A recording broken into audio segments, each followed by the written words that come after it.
តើត្រូវធ្វើម៉េចបានយើងរៀនអត់ចេះខ្ជិលតើត្រូវធ្វើម៉េចបានយើងមានកម្លាំងចិត្តរៀនរហូតសំណួរនេះគឺខ្ញុំទទួលបានច្រើនគួរសមដែរពីអ្នកទាំងអស់គ្នាហើយក្នុងវីដេអូនេះខ្ញុំនឹងមកឆ្លើយនឹងសំណួរហ្នឹងហើយក៏ដូចជាប្រាប់នៅវិធីសាស្ត្រដែលខ្ញុំប្រើធ្វើម៉េចឲ្យខ្ញុំចង់រៀនធ្វើម៉េចឲ្យខ្ញុំមានកម្លាំងចិត្តរៀនអត់ខ្ជិលទោះបីជាពេលដែលខ្ញុំមិនចង់រៀនក៏ដោយសួស្តីអ្នកទាំងអស់គ្នាសូមស្វាគមន៍មកកាន់វីដេអូថ្មីចម្លើយនៃសំណួរនេះអាចនឹងមានច្រើនប៉ុន្តែអ្វីដែលខ្ញុំចង់ផ្ដោតសំខាន់ក្នុងវីដេអូនេះគឺគោលដៅអ្នកទាំងអស់គ្នាត្រូវតែមានយ៉ាងហោចណាស់គោលដៅឬក៏មូលហេតុធំមួយនៅពីក្រោយការខិតខំប្រឹងប្រែងរបស់យើងហើយយើងយកវាមកជំរុញទឹកចិត្តយើងឲ្យយើងខិតខំប្រឹងប្រែងដើម្បីឲ្យចម្លើយនេះវាកាន់តែស៊ីជម្រៅខ្ញុំនឹងលើកឧទាហរណ៍មកប្រៀបធៀបប្រាប់អ្នកទាំងអស់គ្នាស្គាល់ភ្នំក្នុងផ្សារអត់បើអត់ស្គាល់ទេអ្នកទាំងអស់គ្នាអាច search មើលបានគឺកន្លែងហ្នឹងស្អាតមែនតើផ្លូវឡើងទៅលើភ្នំក្នុងផ្សារហ្នឹងពិតជាយ៉ាប់មែនតើគឺយើងត្រូវជិះគោយន្តឡើងទៅផងត្រូវដើរឡើងទៅផងរាប់សិបគីឡូដីផ្លូវហ្នឹងចាប់ដើរផ្លូវចោតផ្លូវគ្រោះថ្នាក់ហើយយើងដើររាប់ម៉ោងទៅរំតែដល់ប៉ុន្តែឧបសគ្គនិងភាពលំបាកទាំងអស់នោះมันអាចរារាំងអ្នកដែលចង់ទៅកន្លែងនោះបានទេហើយផ្ទុយមកវិញមនុស្សកាន់តែច្រើនចង់ទៅកន្លែងហ្នឹងហើយសួរថាមូលហេតុអីមូលហេតុគឺថាអ្នកទាំងអស់នោះគេមានគោលដៅគេមានមូលហេតុរបស់គេត្រឹមត្រូវគឺគេចង់ទៅមើលឃើញទេសភាពភ្នំព្រៃព្រឹក្សាដ៏ស្រស់ស្អាតដែលគេមិនធ្លាប់ឃើញពីមុនមកគេចង់ទៅស្រូបយកខ្យល់បរិសុទ្ធគេចង់ទៅទទួលយកបទពិសោធន៍ថ្មីដែលគេមិនធ្លាប់មាន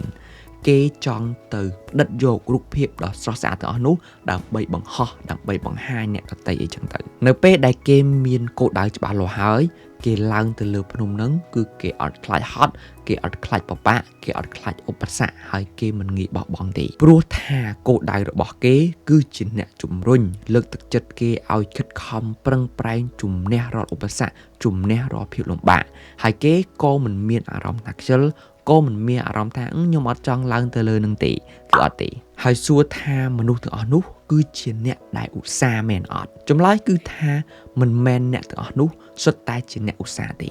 ប៉ុន្តែដោយសារអ្នកទាំងអស់នោះមានគោលដៅច្បាស់លាស់មានគោលដៅពិតប្រាកដមានមូលហេតុត្រឹមត្រូវអញ្ចឹងគេផ្ដោតតែទៅលើគោលដៅរបស់គេហើយគេអត់ខ្វល់គេគិតតែខំឡើងខំធ្វើជំនះរាល់ឧបសគ្គទាំងអស់នោះហើយចុងក្រោយគេក៏ទៅដល់គោលដៅរបស់គេមែនផ្ទុយមកវិញបើយើងអត់មានគោលដៅអត់មានមូលហេតុច្បាស់លាស់ហើយគេឲ្យយើងទៅឡើងភ្នំយើងចេះតែឡើងតាមគេទៅគេឲ្យយើងទៅរៀនយើងចេះតែទៅរៀនតាមគេទៅសួរថាយើងឡើងភ្នំទៅអី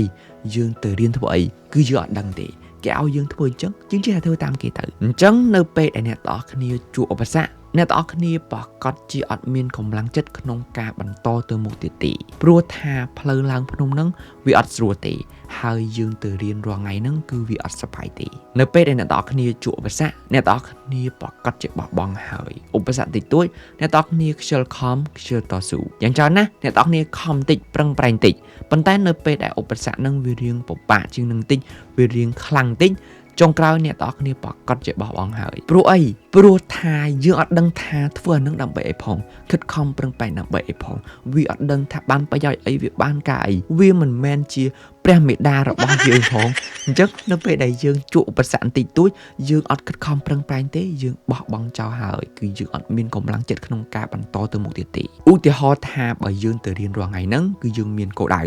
របស់យើងគឺចង់បាន NTA គឺចង់បាន GPA ខ្ពស់ហើយសួរថាមូលហេតុអីមូលហេតុគឺដោយសារតែយើងចង់ធ្វើឲ្យខ្លួនឯងសប្បាយចិត្តចង់ធ្វើឲ្យក្រុមគ្រួសារយើងសប្បាយចិត្តចង់ធ្វើឲ្យក្រុមគ្រួសារយើងមនុស្សជុំវិញខ្លួនមានមោទនភាពលើយើងឬក៏នៅពេលដែលយើងបានបន្ទុកខ្ពស់គឺយើងងាយស្រួលនឹងទទួលបានអាហារូបករណ៍ឬក៏វាជួយឲ្យយើងទទួលបានការងារល្អ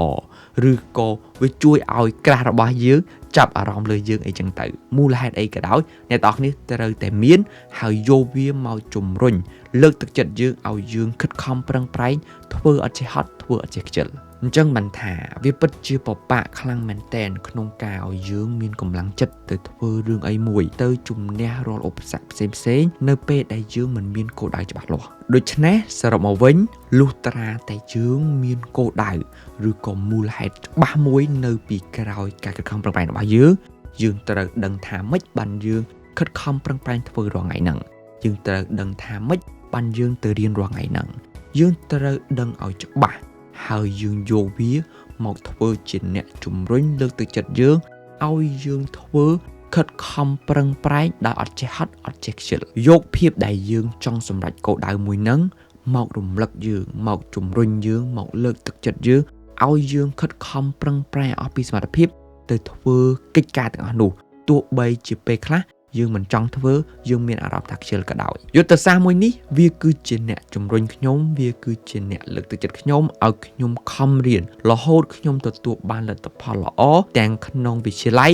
និងសាកលវិទ្យាល័យយុទ្ធសាស្ត្រមួយនេះមិនមែនប្រើសម្រាប់តែក្នុងការរៀនមួយមុខទេអ្នកទាំងអស់គ្នាក៏អាចប្រើទៅលើកិច្ចការផ្សេងៗដែលអ្នកទាំងអស់គ្នាចង់សម្រេចអ្នកទាំងអស់គ្នាត្រូវតែមានគោលដៅត្រូវតែមានមូលហេតុច្បាស់មួយនៅពីក្រោយការខិតខំប្រឹងប្រែងរបស់យើងទើបយើងអាចសម្រេចកិច្ចការងារនឹងបានខ្ញុំក៏សូមអរគុណអ្នកទាំងអស់គ្នាដែលបានសួរសំណួរល្អៗមកកាន់ខ្ញុំពិតជារីករាយក្នុងការផ្ដល់ចម្លើយទៅតាមអ្វីដែលខ្ញុំដឹងទៅតាមបទពិសោធន៍របស់ខ្ញុំហើយបើអ្នកទាំងអស់គ្នាមានសំណួរអីផ្សេងទៀតចង់សួរខ្ញុំអ្នកទាំងអស់គ្នាអាច comment នៅខាងក្រោមបានសូមអរគុណចំពោះការតាមដានខ្ញុំជីនឈៀនជួបខ្ញុំនៅវីដេអូក្រោយ